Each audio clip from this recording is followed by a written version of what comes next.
Everyone, welcome back to Quick Soil Mechanics Lessons with Brian. Continuing with liquefaction simply explained in 12 acts. Today is Act 10, Cyclic Liquefaction in MIT space. So let's review K-naught. What is K-naught? Well, it's the earth pressure at rest. It corresponds to a condition of zero lateral strain. The odometer test is a K-naught test because there is zero lateral strain. It's got rigid sidewalls and can only be loaded vertically. There's vertical strain, but not horizontal. So K naught is the ratio of horizontal to vertical stress.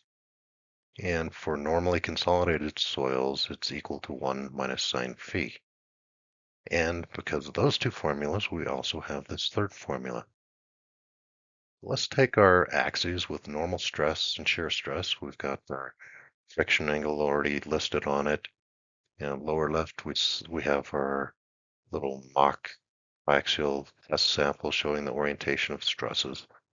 And we've got our sample represented as a point at the origin there. So it's not been consolidated yet, but we can consolidate that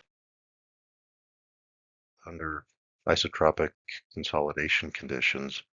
And there's not a Moore circle. Everything's at a point because sigma 1 equals sigma 3. But if we wanted to consolidate something under K naught conditions, it would take a different path. It would be K naught consolidated. There's the path that it took, and the formula for that path is 1 minus sine phi.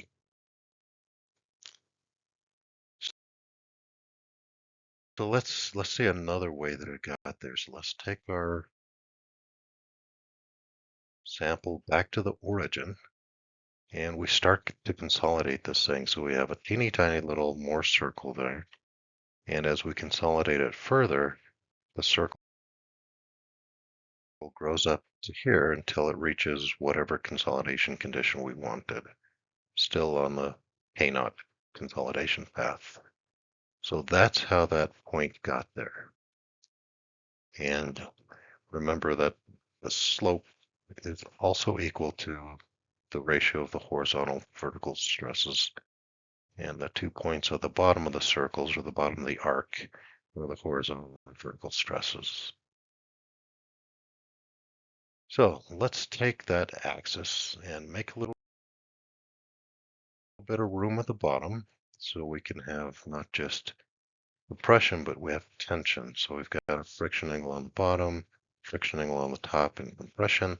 That's the normal condition that we look at, and tension on the bottom. So let's take a sample and consolidate that out to a K naught condition, and then subject this to cyclic loading. And in this case, there's going to be stress reversals. And notice that as the cyclic forces were acting on it, the path moved to the left. And a lot of that is port pressure and there's stress reversals. And then as soon as it hit the friction, the failure surface, it just oscillated between those, but staying on the friction angle on the failure envelope, not going beyond that. So we can see that it still has that friction angle, but it's not behaving like it was originally. We'll talk about that in an upcoming video. So we will leave that there for today, and we will talk more about this in an upcoming video. Thanks for hanging in there.